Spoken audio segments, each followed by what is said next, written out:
لا حول ولا قوة إلا بالله.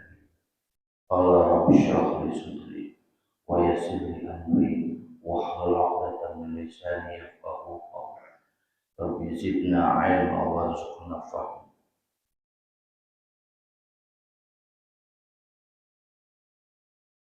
اللهم أرنا الحق حقا وارزقنا اتباعه وأرنا الباطل باطلا وارزقنا اجتنابه. اللهم فقهنا في الدين آمين. اللهم فقهنا في الدين. اللهم فقهنا في الدين وعلمنا التأويل. أما بعد. حضرات الكرام أيها الجماعة rahimahumullah. Sebelum kita mulai kajian terlebih dahulu kita masuk terlebih dahulu. Ya Habib Mustafa balligh maqasidana waghfir lana ma maqla ya wasi'al karami ya Rabbi bi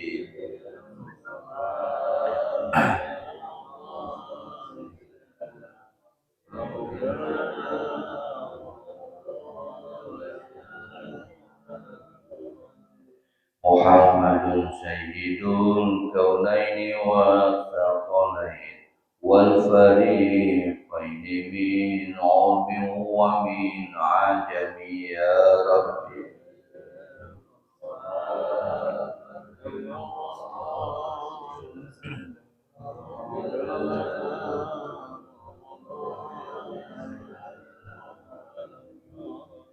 هو الحبيب الذي ترجى شفاعته بكل حول من الأحوال مقتهم يا رب.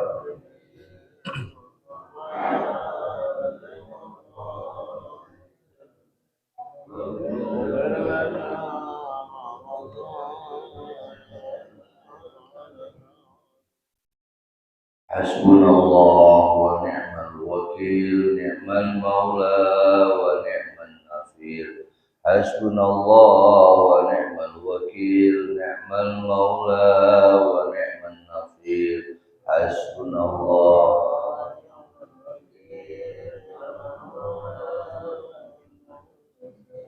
حسبنا الله.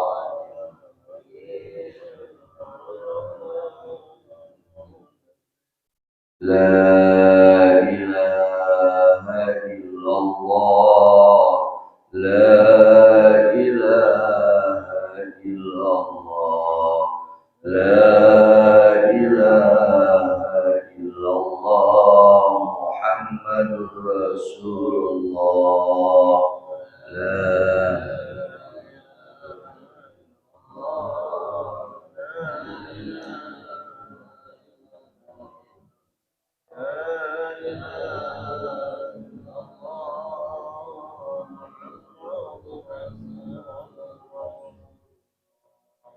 Ya Allah ya Rahman ya Rahim ya Malik ya Qudus ya Salam ya Mu'min ya Muhaimin ya Aziz ya Jabbar ya Mutakabbir ya Khaliq ya Bari ya Musawwir ya Ghaffar ya Qahhar ya Wahhab ya Razzaq ya Fattah ya Alim ya Qabir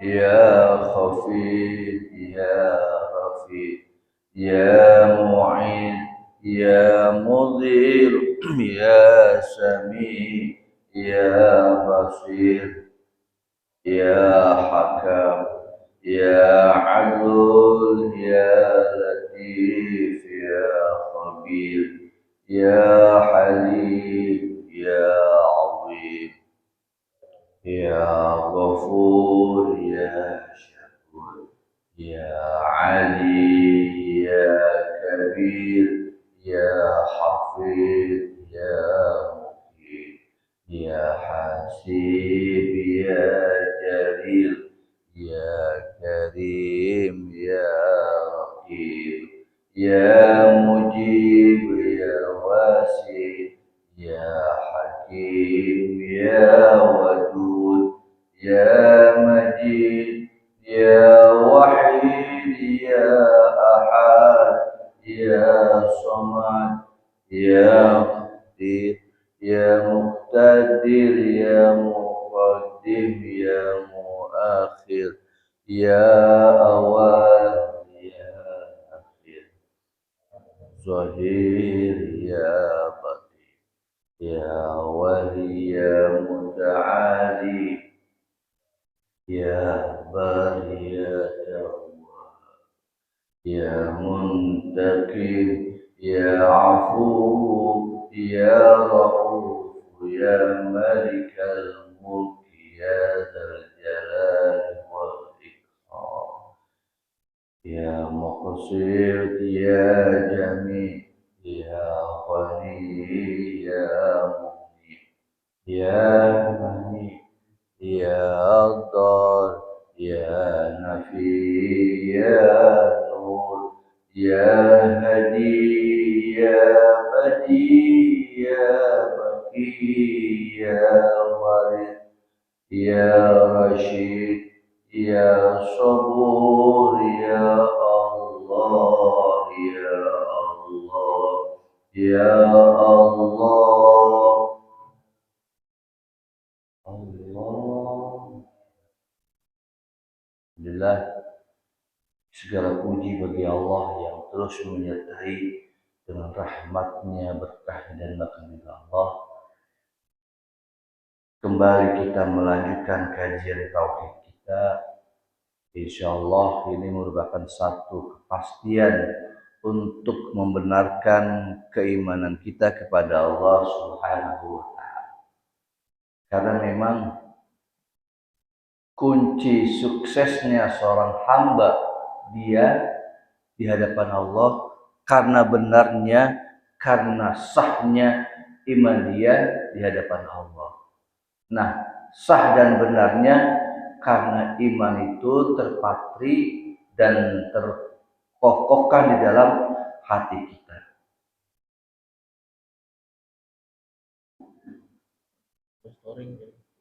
Nyambung. Nah, ketika hati ini sudah meyakini dan kemudian menerima tentang kebesaran Allah, tentang kemahakuasaan Allah, berarti kita termasuk orang yang beriman di hadapan Allah Subhanahu. Maka kembali untuk mengingatkan, orang yang beriman tidak hanya dia mengakui esensi tentang kekuasaan Allah dalam bentuk ucapan, tetapi bagaimana kemudian hatinya, lalu amal perbuatannya diikutsertakan tentang kebenaran itu. Karena banyak sekali orang-orang yang mengatakan, saya beriman kepada Allah, saya beriman kepada Rasul, tetapi hatinya menolak, amalnya bertentangan dengan syariat. Ini jelas tidak sesuai dengan pengertian iman. Justru ulama membuat semacam pengertian iman itu tasdiqun bil qalbi, membenarkan di dalam hati, wa qaulun bil lisan, dan diucapkan di lisan, wa amalun bil arkan, dan dibuktikan dengan amal perbuatan. Itu satu paket pengertian iman. Kalau cuma dikatakan, dia hanya mengatakan dengan lisan saja, boleh jadi semua bisa mengatakan saya beriman. Dan bahkan zaman sekarang medsos bisa sebagai ungkapan untuk menyatakan saya beriman, saya mengaku Islam itu benar, ajaran Islam itu benar. Tapi apakah sesuai dengan amal perbuatan? Ini yang perlu kita telaah. Kalau memang menyatakan dengan kalimat asyhadu alla ilaha illallah, lalu kemudian hatinya menerima bahwa Allah zat yang wajib diyakini, tidak hanya zatnya tetapi sifatnya dan juga af'alnya. Kemudian dia meneruskan iman itu dengan amal perbuatan. Nah, ini yang banyak sekali menyalahi tentang iman itu. Apa? Dia mengaku beriman tetapi dia tidak menyempurnakan, memaksimalkan dengan amal perbuatan. Justru iman itu lebih kepada bagaimana kemudian menyatakan kebenaran iman itu dengan amal perbuatan. Banyak yang dilupakan dari segi yang ketiga, yaitu mewujudkan amal soleh. Justru amal soleh itu bagian dari pembuktian pembenaran iman kepada Allah. Apa contohnya Ustaz? Ya kalau dia beriman ya pasti konsepnya dia sholat 5 waktu kan begitu. Kalau dia beriman, dia mengamalkan syariat yang memang Allah perintahkan dan Rasul sampaikan. Ini adalah salah satu keutamaan kemuliaan orang yang beriman yang kemudian mengamalkan 2 hal yang penting. Kitab Allah, Al-Quran diamalkan, wa sunnah Rasuli, dan sunnah-sunnahnya dilaksanakan kan begitu. Tapi apa kejadiannya, kenyataannya? Dia menyatakan keimanannya tetapi menyalahi perbuatannya. Menyalahinya bagaimana? Ya dia meninggalkan perintahnya, kemudian menodai sunnah Rasul. Jangan sampai kita menyalahi dan kemudian menodai perintah dan sunnah Rasul dan bahkan perintah Allah. Kita menjaga iman dengan cara apa? Dengan cara 3 hal. Ya, dengan cara 3 hal. Masajiduha wa majalisuha wa ulama'uha. Yang pertama yang menyuburkan iman kita, yang pertama adalah masajiduha, kita syiarkan masjid-masjid terdekat kita. Ini pembenaran iman kita. Lah kalau kita beriman kemudian nggak pernah datang ke masjid, kalau kata orang Sunda, wah saya pernah ya naon ya. Ada apa nih orang dia beriman tapi nggak mau mensyiarkan masjidnya. Yang kedua, majalisuha, dia syiarkan majlis ilmu kan begitu. Iman itu memang sudah tertancap di dalam jiwa, di dalam hati kita. Kalau kemudian tidak dikuatkan dengan ilmu, kita duduk bareng di majlis ilmu, mana yang sah, mana yang tidak sah kita nggak tahu. Justru untuk membenarkan dan menguatkan iman kita dan bahkan amal soleh kita duduk bersimpuh mendengarkan ilmu untuk menguatkan amal soleh kita. Yang ketiga, wa ulama'uha, kita jaga, kita dengarkan nasihat para guru dan ulama-ulama kita. Dan ini yang kemudian akhir zaman sudah banyak orang yang melupakannya.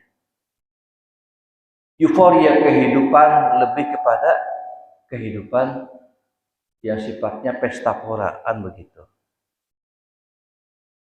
Kemudian dia mendatangi hal-hal yang sifatnya menenangkan dengan berpesta pora. Padahal sebenarnya 3 hal ini yang membuat hati kita, iman kita subur. Hadirin pemirsa yang dirahmati Allah Subhanahu wa taala, itu sedikit prolog yang saya sampaikan untuk menggugah keyakinan dan pembenaran iman kita di hadapan Allah Subhanahu wa taala. Kita lanjut kajian kita berkaitan tentang telaganya Nabi. Bisa dibuka halaman 76. Ya. Kita sekarang menyampaikan satu pengertian tentang haud. Al-haud yaitu telaganya Nabi. Apa sih telaga itu? Lalu bagaimana kemudian fungsinya telaga itu Allah sediakan buat Nabi? Di sini disebutkan Al-haudul nabiyyina Muhammad sallallahu alaihi wasallam. Haud telaga untuk Nabi Muhammad sallallahu alaihi wasallam. Qala Nabi sallallahu alaihi wasallam, Nabi sallallahu alaihi wasallam bersabda, haudi masiratu syahrin. Telagaku itu luasnya bagaikan perjalanan 1 bulan, masya Allah. Bayangkan Pak, kita bayangkan aja nih ya, kita bepergian aja ke daerah mana nih? Misalkan paling jauh daerah mana Ustaz Ruslan? Kita jalan.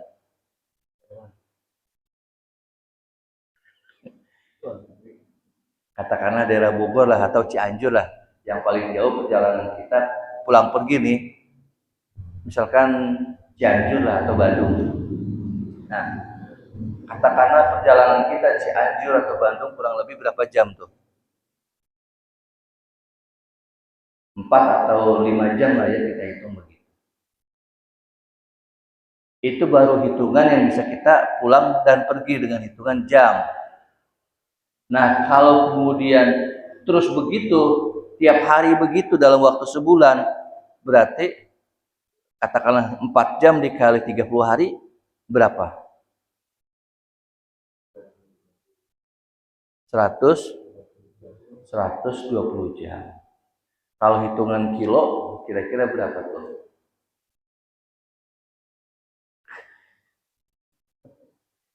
Tergantung Bandungnya mana, Cianjurnya mana, kan begitu. Nah, ternyata begitu luasnya telaganya Nabi.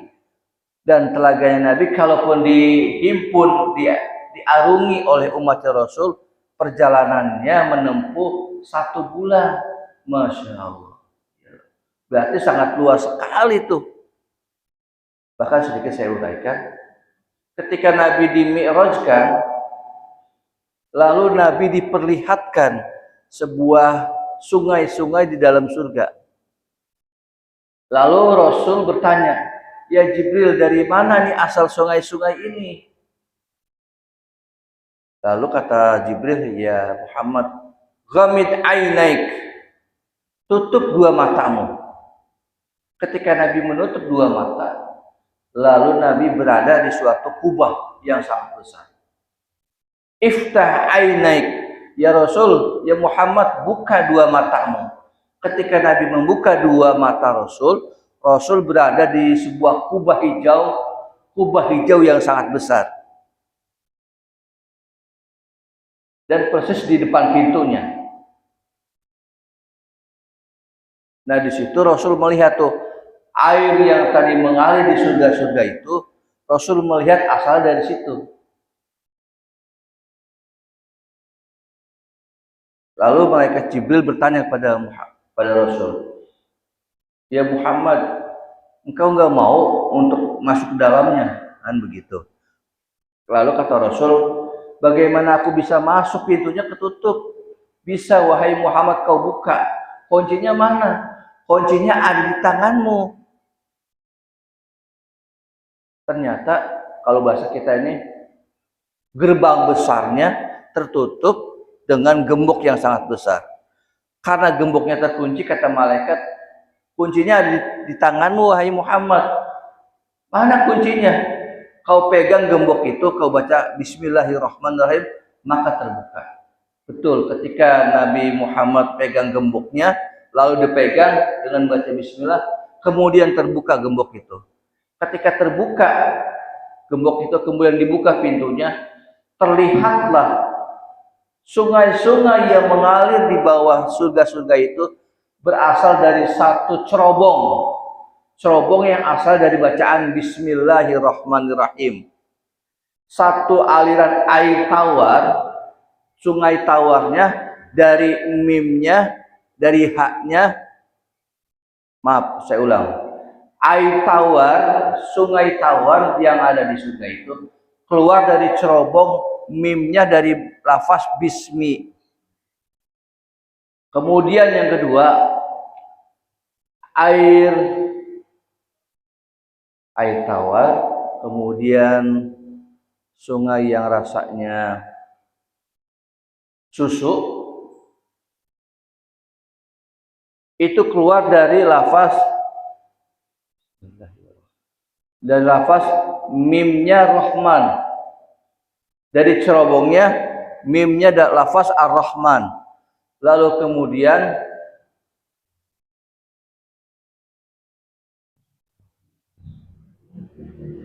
yang ketiga sungai Arak, Pak.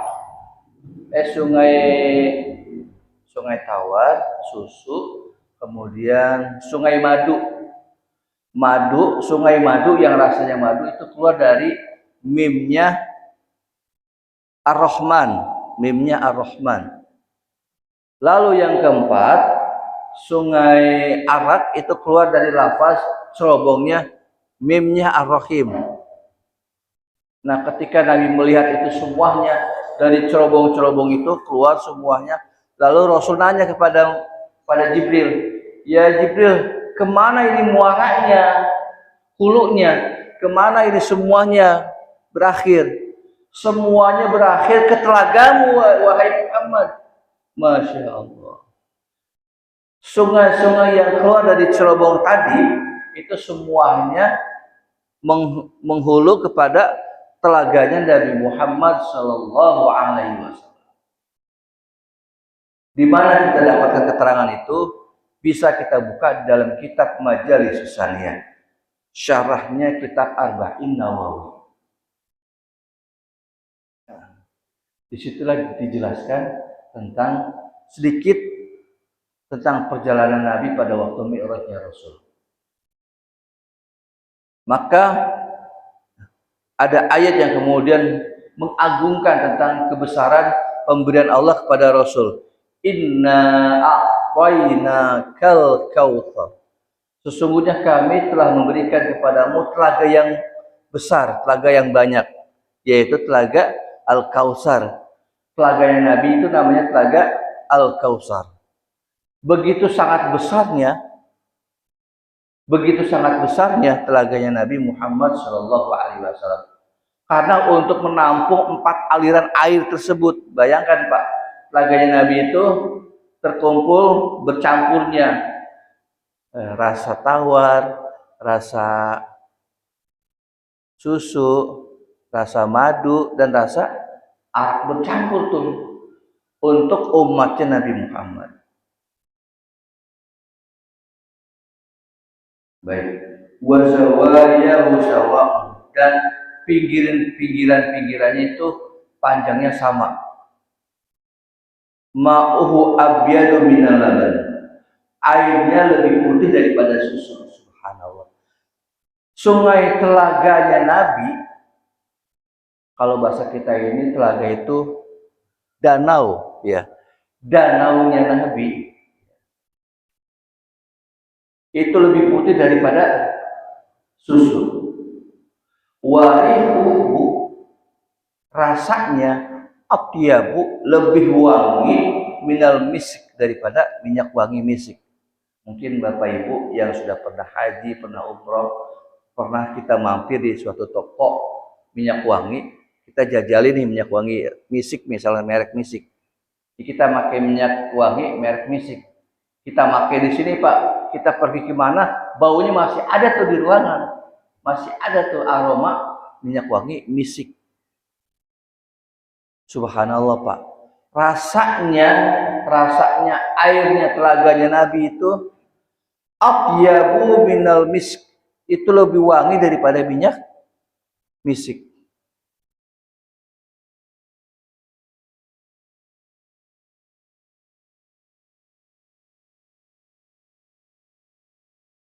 Wa kizanuhu kanujubis sama, dan pancaran cahaya itu seperti pancaran cahaya bintang-bintang yang ada di langit. Masya Allah, mengeluarkan cahaya. Bapak Ibu kalau pernah pariwisata ke pantai, pernah ya, kita lagi mampir nih ke pinggiran di waktu pagi kah atau di waktu siang, ketika matahari nyorot, itu mantul gak sinarnya? Mantul kan Pak ya?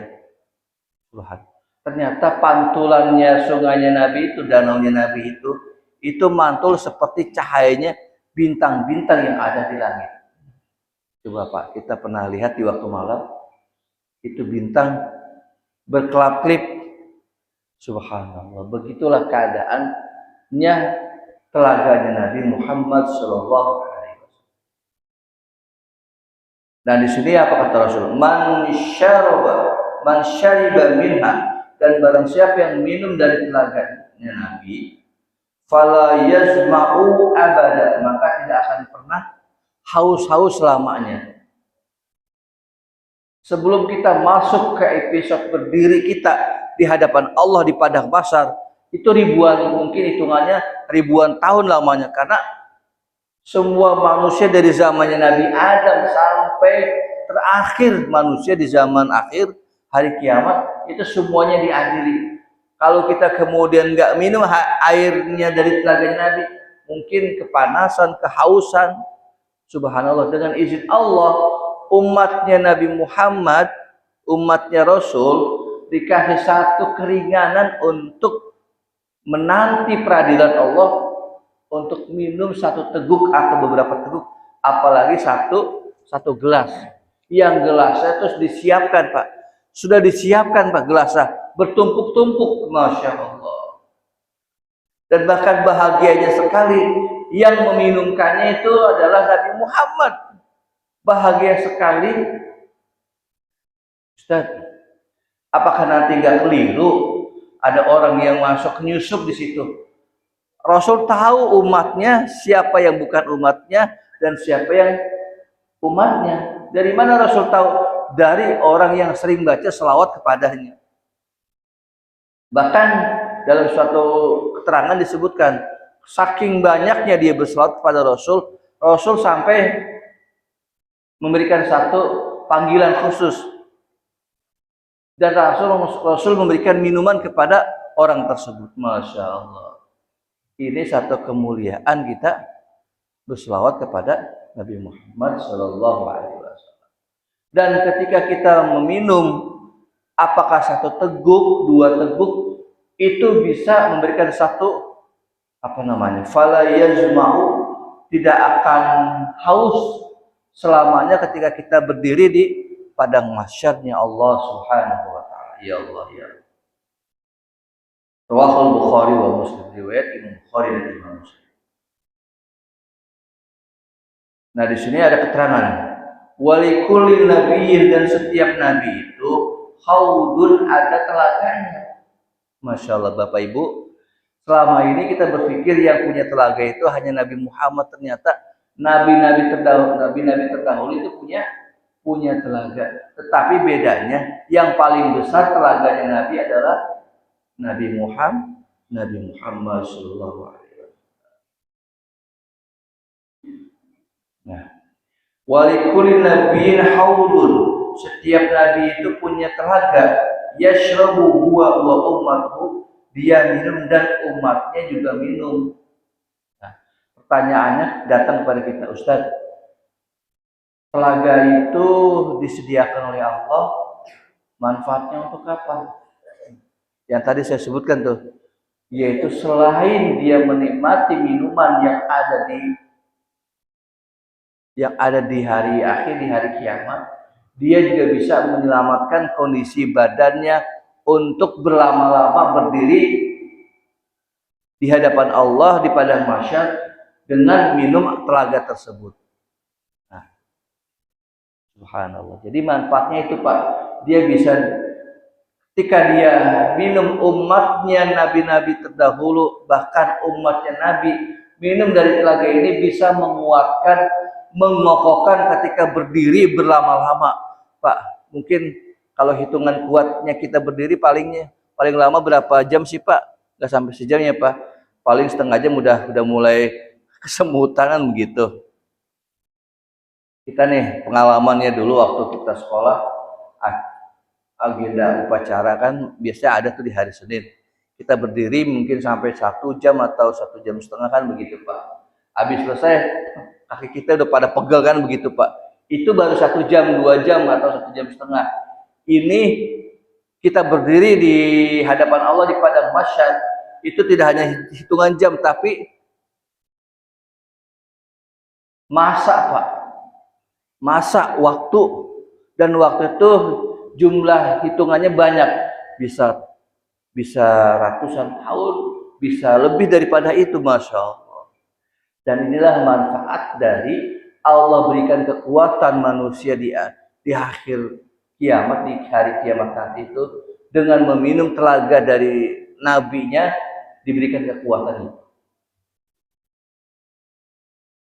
Qala Nabi sallallahu alaihi wasallam, "Inna likulli nabiyyin haudan." Sesungguhnya setiap nabi itu punya haud telaga. Wa innahum, dan sesungguhnya mereka itu yatabahuna, saling berbangga-bangga, saling bersenang-senang. Ayyuhum, siapa di antara mereka aksar yang lebih banyak wadatun yang meminumnya. Kata Nabi begitu. Jadi para nabi itu punya haud, Pak, punya telaga. Pak, jumlah nabi itu ada berapa, Pak? Jumlah nabi itu kalau kemudian kita lihat keterangan Imam Ghazali di dalam kitab Sirajut Thalibin, di situ dijelaskan ada 313 nabi. Bayangkan, Pak, 313 nabi. Itu yang belum terlihat, yang lainnya masih banyak lagi. Itu yang disepakati. Bayangkan, Pak, 313 nabi dengan umatnya, dan dia berbondong-bondong untuk minum telaga yang Allah kehendaki. Subhanallah. Dan nabi-nabi yang terdahulu itu paling senang siapa yang paling banyak minum telaganya.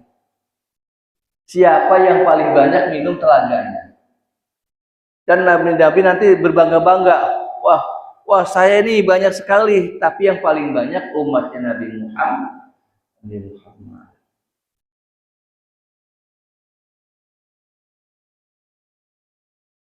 Wa ini, kata Rasul, wa ini, dan sesungguhnya aku ingin an akuna aktsaruhum waridan, dan aku ingin yang datang ke telagaku itu lebih banyak untuk minum di telagaku. Masya Allah. Rawahu Tirmidzi fi Sunani, di dalam kitab Sunan Imam Tirmidzi. Ya. Jadi intinya adalah bahwa Allah Subhanahu wa taala menyiapkan telaga itu kepada seluruh nabi-nabi yang Allah utus kepada umatnya masing-masing. Dan pertanyaannya, berapa jumlah nabi itu? Jumlah nabi yang disepakati kalau kita lihat dari keterangan Imam Ghazali di dalam kitab Sirajut Thalibin ada 313. Bahkan ada yang menyatakan sampai 100.200 sekian, Pak. Jadi jumlah nabi lebih banyak daripada jumlah rasul. Dan yang kita yakini, yang wajib kita yakini jumlah nabi dan rasul, yaitu jumlahnya 25 nabi dan rasul yang wajib kita imani. Selain itu banyak sekali yang memang tidak terurai, tidak terekspos, tidak terbaca, tidak terurai di dalam cerita atau kisah-kisah para guru dan para ulama. Disebutkan di beberapa kitab yang dinyatakan demikian.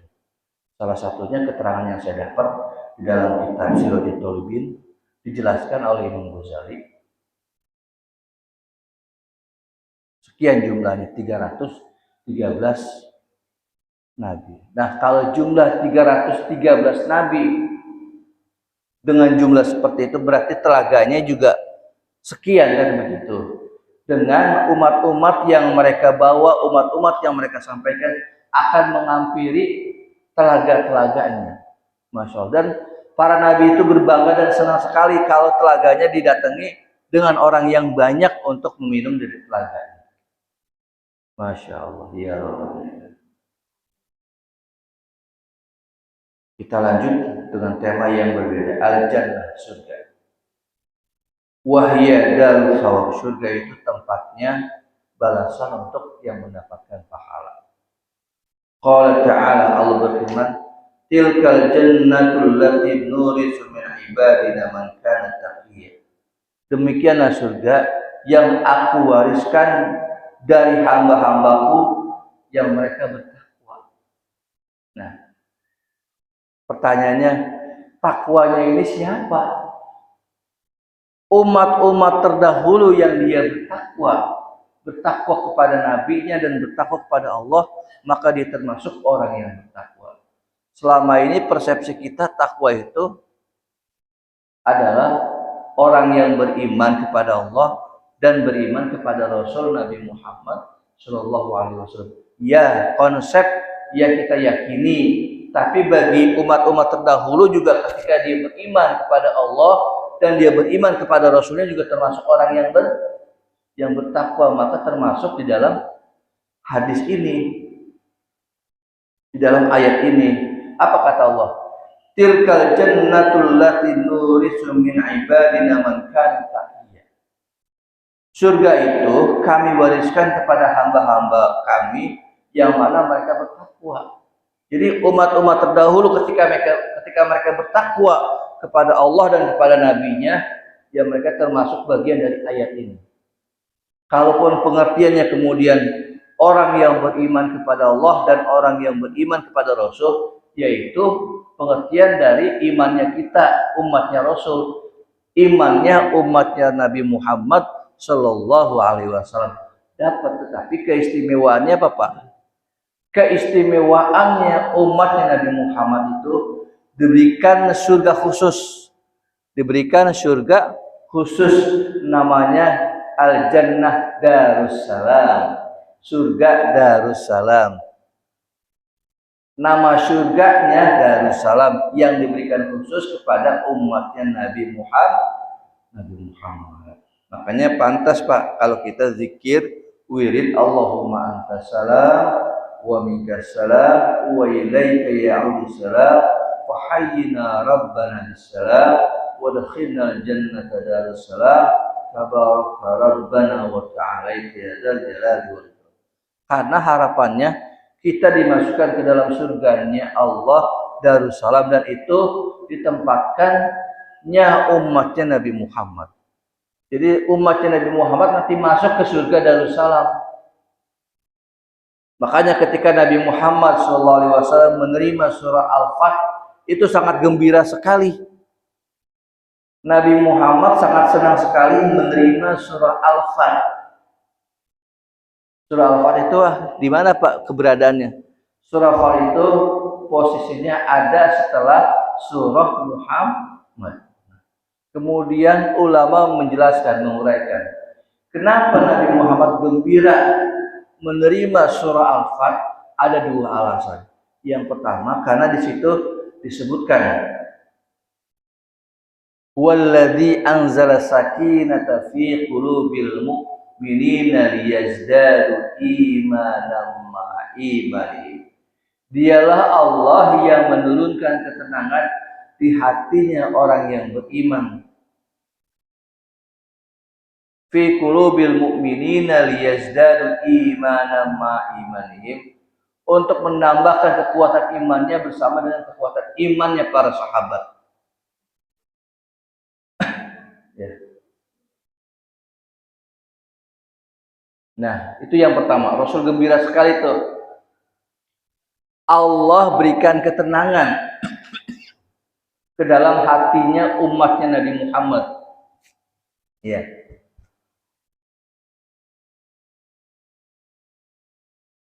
Kalau hari ini Bapak Ibu, hati kita gelisah, khawatir, dan mungkin salah satu sifat kemanusiaan yang Allah berikan, resah, gelisah, bahkan kalau istilah anak mudanya galau kan begitu. Nah, ketika Allah turunkan iman dan dimasukkan di dalam hati kita, rasa khawatir, galau tadi hilang tuh dengan ketenangan yang Allah turunkan. Dan itulah salah satu kemuliaan yang Allah berikan kepada umatnya Nabi Muhammad. Apa? Diberikan ketenangan, hatinya tenang. Kenapa hatinya tenang? Karena dia beriman kepada Allah. Ketika dia beriman kepada Allah dan beriman kepada Rasulullah dan bahkan mengamalkan perintah Allah dan mengamalkan perintah Rasul Sallallahu Alaihi Wasallam, maka Allah turunkan ketenangan di dalam hati. Nah, ini yang lagi dicari oleh orang-orang yang sebelah sono Pak. Orang Amerika, Inggris, dan yang lainnya kan sekarang mereka mencari identitas ketenangan kan begitu. Dia masuk ke agama ini nggak tenang, keluar lagi, masuk lagi cari agama ini nggak tenang. Dia ketemu dengan agama Islam. Kok Islam sesuai dengan zaman ya? Kok Islam luar biasa ya? Sehingga mereka mendapat kenyamanan, ketenangan ketika mereka menganut agama Islam. Subhanallah. Makanya Pak, luar biasa ya dengan kejadian-kejadian Palestina ini. Allah buka mata hati mereka. Mereka berbondong-bondong masuk ke dalam Islam.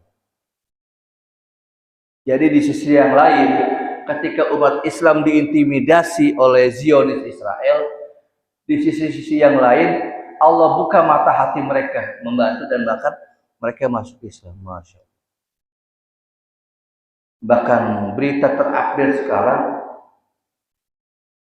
pasukan Zionis itu menjerit ketika diserbu pasukan Mujahid, Pak. Menjerit ketika diserbu oleh pasukan Mujahid Palestina. Menjeritnya kenapa? Karena mereka tak kaget pasukan Mujahid ini semangatnya luar biasa. Sampai kalau bahasa kita ini base campnya mereka itu dibom oleh pasukan Mujahid Palestina. Allahu Akbar, Allah ya. Masya Allah. Mereka menjerit ketakutan Pak dengan berhadapan dengan pasukan Mujahid. Semoga Allah selamatkan, Allah menangkan dan Allah pelihara mereka dari kekuatan-kekuatan ambisi pasukan Zionis Israel dan bala tentaranya. Insya Allah dengan kekuatan Allah, dengan pertolongan Allah, insya Allah Allah selamatkan dan Allah bebaskan Palestina dari jajahan Israel dan bala tentara. Demikian Pak, cerita sedikit tentang berkaitan tentang apa tadi? Ya. Tentang surga Darussalam.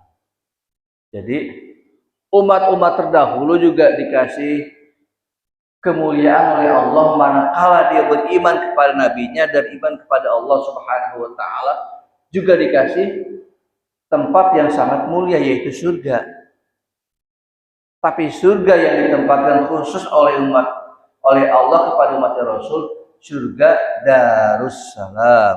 Surga Darussalam. Nah,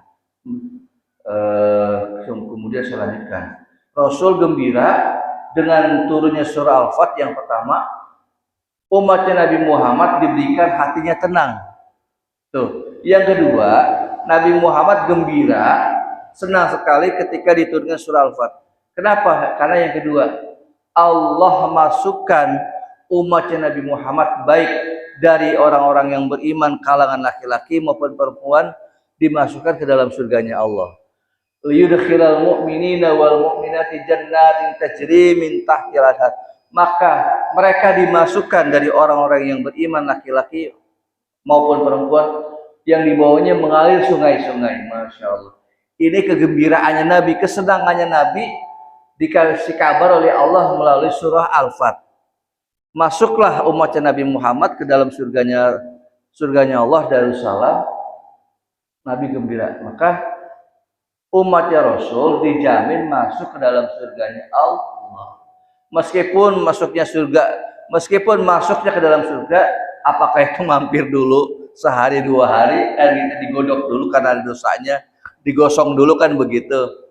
Ya, kalau dulu kita berbuat dosa misalkan di dunia, kemudian kita nggak bertaubat, ya dibersihin dulu sehingga gosongnya hilang, kemudian dosanya hilang, masuk ke dalam surganya Allah Subhanahu. Karena memang yang Allah masukkan dalam surganya Allah dalam keadaan mereka min qalbin salim, dari hati yang bersih, hati yang suci. Maka kalau masih ada bercak-bercak ya dibersihin dulu. Di mana dibersihinnya? Di dalam neraka. Makanya Bapak Ibu, ada amalan yang memang Nabi ajarkan dengan kalimat Allahumma ajirni minan nar, Allahumma ajirni minan nar. Siapa yang membaca kalimat ini ba'da subuh, ba'da maghrib 7 kali, maka ketika Allah wafatkan dia, sungguh dengan lafaz ini Allah masukkan ke dalam surganya Allah, dan bahkan Allah selamatkan dari siksaan api neraka. Amalan subuh itu akan menyelamatkan sampai ketemu waktu maghrib. Amalan maghrib menyelamatkan sampai ketemunya waktu subuh. Masya Allah. Kalau memang kita baca kalimat ini ba'da subuh dan ba'da maghrib 7 kali, ketika dia wafat, diwafatkan dalam keadaan husnul khatimah. Itulah kemuliaannya umatnya Rasul diberikan seperti itu. Masya Allah. Maka beruntung Pak kalau kita habis sholat, misalkan kita zikir, baca kalimat itu pada subuh atau pada maghrib 7 kali, Allahumma jirni minan nar, Allahumma jirni minan nar, Allahumma jirni minan nar, Allahumma jirni minan nar, Allahumma jirni minan nar, Allahumma jirni minan nar, salihin birahmatika ya arhamar rahimin. Insyaallah ketika kita amalkan setiap ba'da sholat maghrib atau subuh, ketika Allah wafatkan di waktu setelah itu, insyaallah kita diselamatkan dari siksaan api neraka. Amin ya rabbal alamin. Cukup. Subhanakallahumma wa bihamdika asyhadu an la ilaha illa anta astaghfiruka wa atubu ilaik. Wassalamualaikum warahmatullahi wabarakatuh. Allah menyampaikan kajian tentang akidahnya dan